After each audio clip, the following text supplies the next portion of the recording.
Halo teman-teman, selamat datang di kelas JavaScript, di mana di sini kita akan bahas tentang JavaScript Modules. Sebelum kita mulai ke materi, kita akan kenalan dulu ya. Jadi nama saya adalah Eko Kurniawan Kanedi. Saat ini saya kerja sebagai Technical Architect di salah satu e-commerce terbesar di Indonesia. Saya sendiri sudah kerja lebih dari 10 tahun, dan biasanya di sela-sela kesibukan saya bekerja, saya biasanya menyempatkan diri berbagi konten soal programming di website Programmer Zaman Now atau di YouTube channel Programmer Zaman Now. Kalau teman-teman ingin diskusi secara langsung dengan saya, teman-teman bisa kontak saya lewat Telegram ya. Saya sering aktif di sana. Atau jangan lupa juga follow sosial medianya Programmer Zaman Now, ada di Facebook, Instagram, YouTube, dan juga ada di Telegram channel. Kalau teman-teman dari perusahaan teman-teman misalnya butuh konsultasi, entah itu mengadakan training, pelatihan, atau konsultasi, teman-teman bisa kontak lewat email pribadi saya. Oke, jadi ini materinya bukan materi JavaScript dasar, jadi pastikan sebelumnya teman-teman sudah belajar kelas-kelas yang sudah saya buat sebelumnya. Yang pertama, teman-teman harus sudah belajar dulu tentang HTTP ya. Lalu teman-teman juga sudah belajar tentang JavaScript dasar, JavaScript Object Oriented Programming, dan yang terakhir adalah JavaScript Standard Library. Nah, ini semua sudah saya buat kelasnya, jadi pastikan teman-teman sudah tonton ya kelasnya dan pelajari kelas-kelas sebelumnya ini. Kalau teman-teman sudah selesai menyelesaikan semua kelas ini, oke. Nextnya kita akan belajar tentang JavaScript Modules. Nah, ini agendanya lumayan banyak. Nanti kita akan berkenalan dengan JavaScript modul itu apa. Nanti kita akan coba menggunakan live server. Lalu kita akan bandingkan perbedaan tanpa menggunakan modul dengan menggunakan modul, perbedaannya apa. Lalu kita akan belajar yang namanya export dan juga import, lalu alias, dan lain-lain. Banyak sekali yang akan kita bahas di materi ini. Oke, nggak usah berlama-lama ya intronya, kita akan langsung masuk ke materi.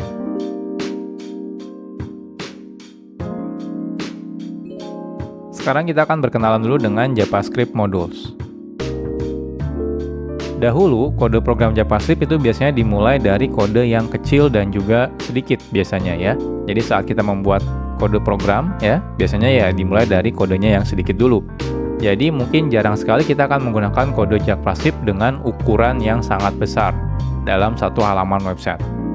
Nah, tapi ya saat ini kebutuhan web ya sudah berbeda. Jadi kalau dulu tuh mungkin kebanyakan aplikasi website itu ya sederhana gitu ya, beda seperti yang sekarang. Kalau sekarang aplikasi web itu sudah sangat kompleks. Jadi kalau teman-teman lihat contohnya aplikasi website seperti toko online gitu ya, streaming online gitu ya, itu semuanya sudah kompleks sekali ya. Jadi lumayan, artinya kebutuhannya sekarang semakin besar ya, penggunaan kode JavaScript. Apalagi dengan banyaknya framework JavaScript, seperti contohnya mungkin nanti teman-teman bakal berkenalan dengan React.js atau AngularJS atau Vue.js. Itu adalah framework JavaScript untuk membuat web front-end misalnya ya. Jadi otomatis kebutuhan pembuatan kode JavaScript akan semakin kompleks dan juga semakin besar kodenya. Nah, oleh karena itu, sudah seharusnya saat ini ya, itu saat kita membuat kode JavaScript, kita perlu melakukan yang namanya mekanisme split kode JavaScript atau memotong-motong si kode JavaScript ini. Sehingga tidak terlalu kompleks ya. Jadi tidak ditumpuk dalam satu file yang besar ya. Jadi kita bisa split, artinya lebih modular. Oke. Jadi inilah salah satu tujuan adanya fitur JavaScript Modules. JavaScript Modules sendiri ini adalah fitur yang lumayan modern sebenarnya ya. Jadi kalau teman-teman masih menggunakan browser versi lama, mungkin beberapa browser tidak mendukung JavaScript Modules gitu ya. Jadi JavaScript Modules ini merupakan fitur di mana kita bisa membuat modul ya, yaitu adalah kode JavaScript yang bisa digunakan ulang ya untuk kode JavaScript. Jadi biasanya kan kalau kita bikin kode JavaScript mungkin di dalam satu file ya, anggap saja file-file tersebut adalah modul ya. Jadi JavaScript Modules ini diawali sebenarnya dari teknologi yang namanya Node.js. Nah, selanjutnya banyak library yang akhirnya mengadopsi penggunaan JavaScript modul yang dilakukan di Node.js gitu ya. Nah, agar bisa berjalan di web browser tanpa menggunakan Node.js. Nah, contohnya ada library yang namanya CommonJS, ada yang library namanya AMD, ada Require.js. Itu semua mereka melakukan mekanisme seperti mengadaptasi ya modul yang biasa digunakan oleh si Node.js. Nah, tapi sekarang itu tidak perlu lagi nih kita melakukan menggunakan library CommonJS, AMD, Require.js. Kenapa? Karena browser-browser modern sekarang sudah mendukung yang namanya JavaScript Modules gitu ya. Nah, tapi ya harus hati-hati nih kalau teman-teman masih menggunakan browser yang lama gitu ya. Contohnya menggunakan Internet Explorer. Itu sampai sekarang sudah tidak support ya JavaScript modules. Makanya si Microsoft itu sudah mengganti Internet Explorer menjadi Microsoft Edge. Kalau Microsoft Edge itu sudah mendukung yang namanya JavaScript modules. Tapi kalau teman-teman masih menggunakan Internet Explorer, maka dia belum mendukung tentang JavaScript modules. Nah, jadi secara garis besar ada dua kata kunci yang biasa digunakan dalam JavaScript modules, yaitu kata kuncinya adalah import dan juga export. Nanti untuk lebih detailnya kita akan bahas di chapter-chapter tersendiri ya. Jadi sederhananya adalah import itu merupakan kata kunci yang digunakan untuk mengambil sesuatu dari JavaScript modul ya. Nah, sedangkan export itu digunakan sebagai kata kunci yang digunakan untuk memberitahu kalau di dalam modul ini bagian mana yang ingin kita expose keluar sehingga bisa diimport dari luar modul. Jadi kurang lebih seperti ini ya JavaScript modul. Nah, tenang aja kalau teman-teman masih bingung, nanti tiap chapter kita akan bahas lebih detail gitu ya. Jadi dari mulai pertama nanti kita akan coba bandingkan ya perbedaannya tanpa modul dan menggunakan modul sampai bagaimana cara menggunakan JavaScript modules.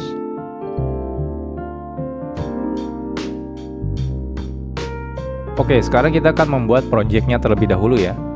Sederhana aja, kita akan buat folder kosong namanya adalah belajar JavaScript modules. Oke, saya akan masuk ya. Teman-teman silakan buat folder. Saya akan menggunakan perintah terminal ya. Teman-teman kalau mau menggunakan UI juga boleh, silakan. Intinya kita buat folder. Saya akan masuk ke tempat saya biasa development. Lalu saya akan make directory namanya belajar JavaScript modules ya. Lalu kita akan masuk. Nah, silakan teman-teman buka foldernya, bisa menggunakan JetBrains WebStorm atau menggunakan Visual Studio Code. Saya akan buka menggunakan dua-duanya ya, WebStorm dan juga Visual Studio Code. Oke, ini Visual Studio Code dan ini adalah WebStorm. Ya, jadi sekarang kita sudah selesai ya. Jadi kita sudah bikin folder kosong ya. Teman-teman boleh gunakan editor mana aja boleh, nggak ada masalah ya.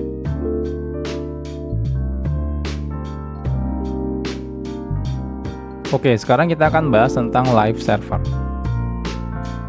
Saat kita menggunakan fitur yang namanya JavaScript module, itu sangat disarankan teman-teman menjalankan kode JavaScript-nya di dalam web server.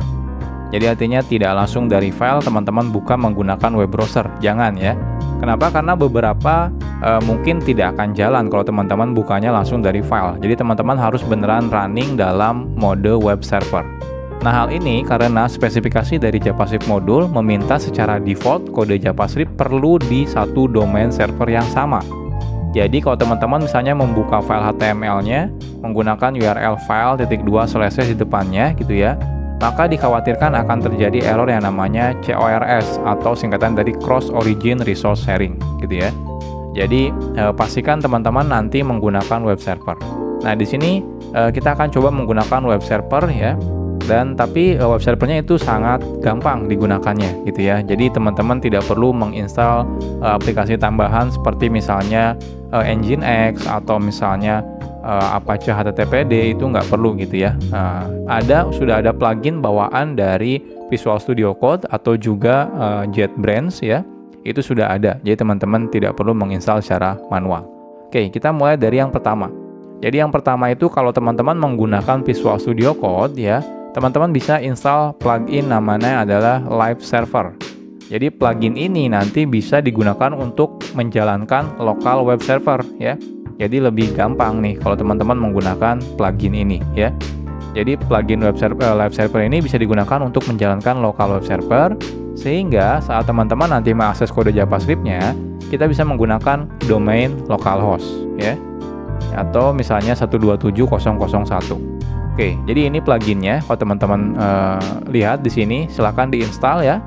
Jadi kalau di Visual Studio Code-nya, teman-teman masuk ke bagian extension, cari langsung Live Server. Nah, di sini Live Server ya. Kebetulan saya sudah menginstalnya. Kalau teman-teman sudah install, di pojok kanan bawah ini ada tombol Go Live. ketika teman-teman klik go live, nanti dia akan merunningkan local web server ya terhadap folder yang sekarang kita buka. Ya, kebetulan di sini foldernya masih kosong ya. Nah, selanjutnya kalau teman-teman misalnya menggunakan JetBrains ya, JetBrains IDE itu tidak perlu menginstal apa-apa lagi. Di dalam JetBrains IDE seperti IntelliJ IDEA, WebStorm gitu ya, PHPStorm, Golang itu ya, itu semuanya sudah ada local web server. Jadi teman-teman tidak perlu menginstal plugin tambahan. Oke, jadi gimana caranya? Oke, jadi sekarang saya akan coba buat file HTML di sini ya. File HTML-nya isinya misalnya index. Jadi index HTML. Di sini misalnya belajar JavaScript modules. Oke, saya perbesar. Nah, seperti ini ya. Saya save. Nah, di Visual Studio Code juga sudah ada nih index.html. Ini saya perbesar dulu. Oke. Setelah ini teman-teman kalau di Visual Studio Code dulu ya, kita klik yang tombol Go Live ini. Ketika saya klik, nah lihat dia otomatis membuka browser. Browsernya ini langsung buka 127.0.0.1 di portnya 5500. Ini udah otomatis jalan menggunakan local web server ya.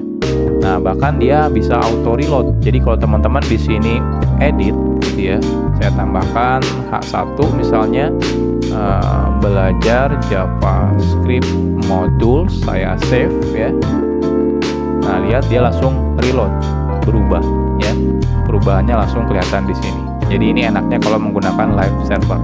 Nah, kalau teman-teman menggunakan WebStorm, itu ketika teman-teman buka file HTML, nah di pojok kanan atas di sini ada tombol untuk menjalankan dalam mode live server. Jadi cukup klik misalnya Google Chrome ya. Ketika saya klik Google Chrome di sini, nah dia akan buka Google Chrome. Agak berbeda. Contohnya di sini hostnya menggunakan localhost, portnya 63342, mungkin berbeda ya. Dia biasanya random, beda seperti yang di Visual Studio Code, dia portnya 5500. Kalau yang di JetBrains dia random biasanya. Lalu di sini diikuti dengan nama foldernya biasanya. Kalau di sini enggak, ya enggak ada nama foldernya. Tapi kalau di sini ada nama foldernya. Tapi dia tetap ada hot reloadnya ya. Jadi kalau teman-teman ubah, di sini saya ubah 2 baris, saya save, saya buka browser. Nah lihat, dia otomatis hot reload ya. Jadi langsung ke reload seperti ini ya. Jadi ini mulai sekarang, jadi saya tidak akan menjelaskan lagi ya. Jadi saya pastikan kalau teman-teman nanti menggunakan belajarnya ya di JavaScript modul ini, pastikan selalu menggunakan local web server. Jadi saya ajarkan live server, kenapa? Karena ini yang paling mudah. Teman-teman tidak perlu menginstal aplikasi tambahan.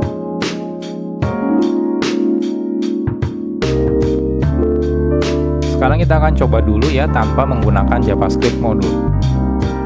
Sebelum kita membahas tentang JavaScript modul, sekarang kita akan coba dulu ya membuat kode program JavaScript tapi tidak menggunakan JavaScript modul. Nah, saat kita membuat file JavaScript, lalu kita load file JavaScript tersebut ya, menggunakan HTML contohnya, secara default kode JavaScript tersebut bisa langsung diakses.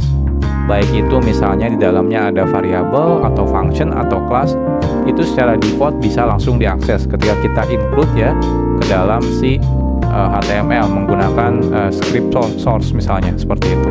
Oke, misal saja kita punya kode JavaScript seperti ini. Jadi kita punya namanya library.js. Isinya ada 2 function, say hello dan say goodbye. Oke, kita akan coba. Jadi di sini saya akan buat satu folder ya. Nama foldernya adalah scripts. Nah, di sini kita akan buat JavaScript file namanya library. Jadi kita akan buat function yang namanya say hello, name,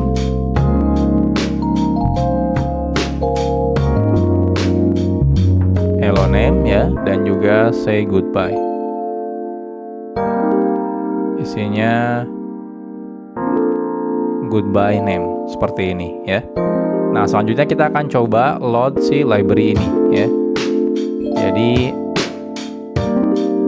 kita akan gunakan library ini ya, kita load menggunakan script source script/library misalnya ya.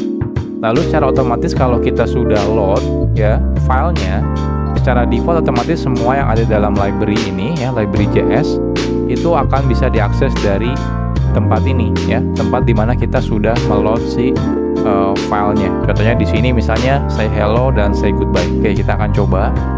Jadi di sini kita akan buat ya file HTML without modul.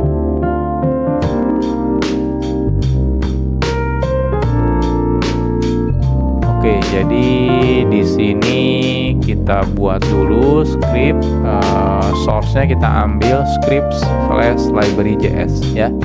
Lalu di sini kita say hello, misalnya echo, say goodbye echo, seperti ini ya.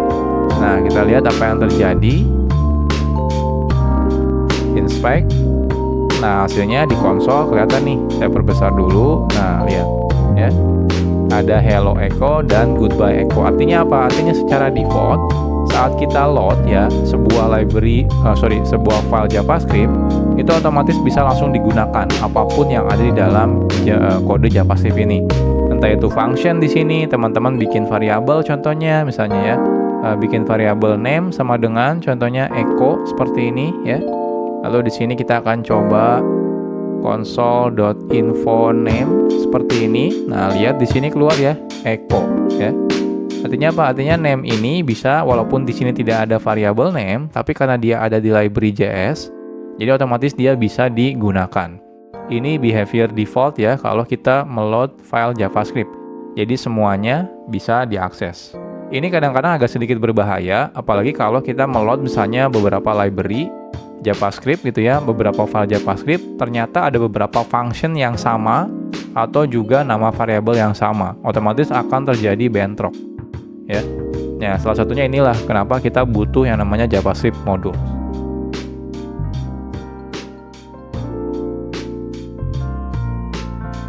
Oke, jadi kalau nanti teman-teman menggunakan modul ya, jadi kalau teman-teman menggunakan modul ya, jikalau kita menggunakan modul, kita bisa secara selektif namanya. Jadi milih-milih gitu ya. Jadi bagian kode mana yang akan diekspos keluar. Kalau tadi tanpa menggunakan modul, teman-teman langsung include menggunakan source JavaScript biasa, itu semuanya yang ada di dalam file JavaScript tersebut otomatis diekspos gitu ya. Nah, ini agak sedikit berbahaya. Tapi kalau nanti teman-teman menggunakan modul, teman-teman bisa pilih bagian mana, function mana, variabel mana, kelas mana yang ingin diekspos keluar. Karena mungkin beberapa variabel tidak mau diekspos keluar misalnya, seperti itu ya. Nah, secara default, kode yang kita buat menggunakan JavaScript modul tidak bisa digunakan dari luar file atau dari luar modul, kecuali memang kita meminta untuk mengeksposnya keluar. Jadi kalau yang JavaScript biasa itu ya, by default semuanya diekspos. Nah, kebalikannya dengan JavaScript modul. Kalau JavaScript modul, semuanya justru tidak diekspos. Jadi ketika kita pengen mengekspos, justru kita harus menyebutkan mana yang ingin diekspos keluar.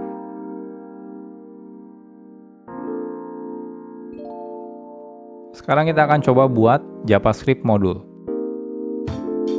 Membuat modul itu sangat sederhana. Kita cukup membuat file JavaScript seperti biasa aja gitu ya. Jadi nggak ada perbedaan sebenarnya saat teman-teman bikin file JavaScript biasa sama JavaScript modul. Yang membedakan adalah saat kita justru meload file JavaScript-nya dari HTML. Kita tidak lagi menggunakan tipenya JavaScript lagi, melainkan tipenya adalah modul ya. Jadi kan biasanya kita script type JavaScript, defaultnya kita ganti menjadi script type modul ya. Oke. Nah, sebelum kita lanjut, nah teman-teman jangan sampai bingung ya. Jadi di sini saya mau bahas tentang file yang JavaScript dan juga modul JavaScript. Jadi kalau teman-teman nanti ketemu dengan file yang namanya .mjs, sebenarnya itu adalah file JavaScript juga ya. Nah, karena file JavaScript modul sebenarnya sama dengan file JavaScript biasa, kadang developer sering membedakan nama filenya antara JavaScript biasa dengan JavaScript modul ya. Biasanya kalau JavaScript modul, developer biasanya menggunakan file namanya .mjs ya. Jadi modul JavaScript. Nah, hal ini sebenarnya tidak ada kewajiban. Jadi teman-teman boleh tetap menggunakan .js atau kalau pengen beda nih biar kelihatan ya, ini kalau ini adalah kode modul gitu ya. Jadi kita pakainya MJS, itu nggak ada masalah. Tapi intinya tidak ada kewajiban. Hanya saja agar mempermudah ketika kita dalam development, kita bisa menggunakan nama filenya ya. Jadi tidak menggunakan nama file .js, tapi menggunakan MJS ya. Jadi teman-teman terserah bebas. Nah, tapi pada kelas ini kita akan tetap menggunakan filenya .js ya. Ya, biar tidak bingung aja gitu ya, terutama buat pemula. Loh, kok ini filenya .mjs gitu ya. Nah, tapi nanti kalau teman-teman sudah mengerti tentang modul JavaScript, nanti kalau teman-teman suatu saat melihat project orang lain, extensionnya berbeda, misalnya pakainya .mjs, itu tidak ada masalah gitu ya. Jadi entah itu mau menggunakan .js atau .mjs itu tidak ada masalah ya. Isinya sebenarnya kodenya JavaScript juga, cuma seperti memberitahu aja kalau JavaScript ini isinya adalah modul. Oke, kita akan buat lagi file yang sama seperti yang sebelumnya, cuma bedanya namanya filenya adalah CJS. Isinya apa? Isinya sama persis, tidak ada perbedaannya. Jadi lebih baik kita copy paste saja ya. Jadi dari library JS ini kita akan copy paste di sini menjadi CJS ya. Nah, ini CJS ya. Jadi teman-teman punya say hello dan say goodbye. Nah, lantas sekarang pertanyaannya, apa bedanya tanpa menggunakan JavaScript modul dengan menggunakan JavaScript modul? Jadi yang membedakan adalah cara kita meload JavaScript modulnya ya. Jadi caranya teman-teman tambahkan modul di sini. Jadi type-nya itu modul. Karena defaultnya kalau teman-teman tidak menggunakan type, itu type-nya adalah JavaScript. Nah, kita ganti type-nya menjadi modul. Jadi perbedaannya cuma itu saja sebenarnya. Nah, sekarang kita akan coba. Jadi di sini saya akan buat file baru namanya with module ya. With module. Lalu di sini saya akan copy paste yang dari without module ya. Nah, yang membedakan adalah di sini berarti ini ada yang error sepertinya. Oh, kode bodinya. Lalu di sini type-nya yaitu adalah modul seperti ini ya. Jadi bedanya cuma itu saja sebenarnya ya. Nah, sekarang kita coba running. Oke, harusnya jangan ke sini. Bentar. Running. Inspect. Kita lihat. Nah, di sini error. Errornya kalau teman-teman perhatikan adalah say hello is not defined. Jadi ketika kita manggil say hello, ternyata loh kok di sini dibilang tidak didefinisikan. Jadi artinya apa? Artinya say hello itu tidak ada loh. Tapi kan kita ada nih di library JS. Oke, salah ya. Ini CJS. Saya save tetap error sih. Tapi kan ada ya di CJS. Ini ada say hello dan di sini ada say goodbye. Pertanyaannya kenapa? Kenapa error ya? Oke, kita lihat lagi ke slide. Ya, nanti teman-teman pasti bakal mengalami seperti ini ya. Jadi hasilnya adalah JavaScript modulnya pasti error nih ketika teman-teman manggil say hello. Pertanyaannya kenapa bisa error? Jadi secara default, di awal-awal tadi sudah saya jelaskan sebenarnya. Saat kita menggunakan fitur JavaScript modul, semua kode yang ada dalam JavaScript modul, entah itu function, variabel, kelas, dan yang lain-lain, tidak diekspos keluar modul tersebut. Artinya tidak bisa digunakan dari luar modul. Jadi cuma bisa di dalam file itu saja atau modul itu saja. Nah, kalau kita ingin mengakses folder tersebut ya, jadi teman-teman misalnya, oh saya pengen deh yang function say hello sama say goodbye pengen diekspos keluar. Nah, kita harus memberitahunya secara eksplisit. Jadi caranya adalah menggunakan kata kunci export yang akan kita bahas di chapter selanjutnya.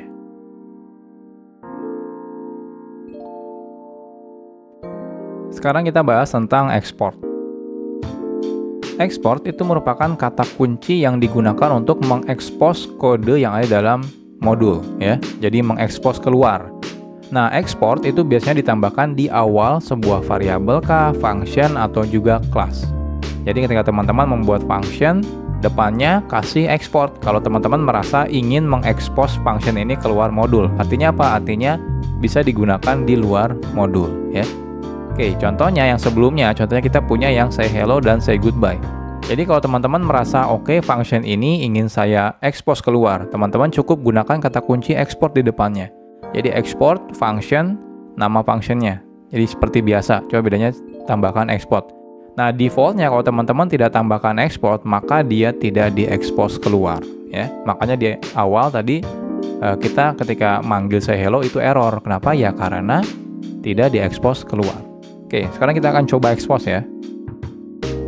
Jadi yang say hello-nya ini kita akan coba tambahkan export ya. Lalu say goodbye-nya kita tambahkan export juga. Artinya yang say hello dan say goodbye sudah di-export ya. Jadi sudah diekspos keluar. Nah, di sini harapannya adalah say hello dan say goodbye-nya itu jalan. Nah, kita coba refresh. Oke, ternyata masih tetap error nih. Say hello-nya tetap is not defined. Nah, kenapa ini? Padahal kita sudah export ya. Harusnya kalau error ya harusnya di sini yang error karena name-nya belum didefinisikan. Tapi say hello dan say goodbye harusnya sudah diekspor ya. Ini kan sudah diekspor, ini sudah diekspor. Cuma kalau ini tidak diekspor. Oke, kenapa ini bermasalah? Masih tetap bermasalah. Kita akan bahas di chapter selanjutnya.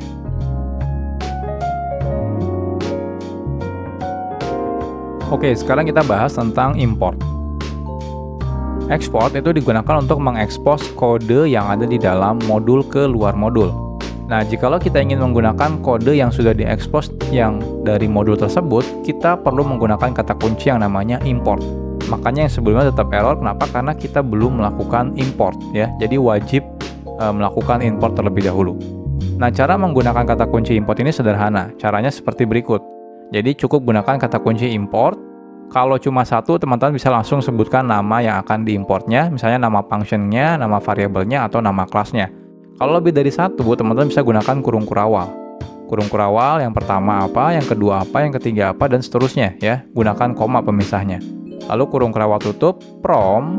Lalu di sini silakan sebutkan nama filenya ya, nama file modulnya dari mana. Nah, modul hanya bisa digunakan di modul lain. Artinya apa? Artinya yang sebelumnya kan ketika kita bikin script itu defaultnya dia tipenya adalah JavaScript. Jadi teman-teman harus ganti ketika teman-teman menggunakan script, tipenya harus dijadikan modul lagi ya.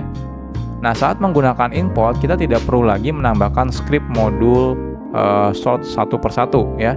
Karena sudah dihandle secara otomatis oleh si browser. Jadi ketika teman-teman menggunakan import lalu lokasi file JS-nya, dia otomatis akan meload si file JavaScript modul tersebut. Jadi teman-teman tidak perlu menambahkan lagi tag script, habis itu type-nya modul, habis itu source-nya dari file modul yang mana, itu nggak perlu lagi gitu ya.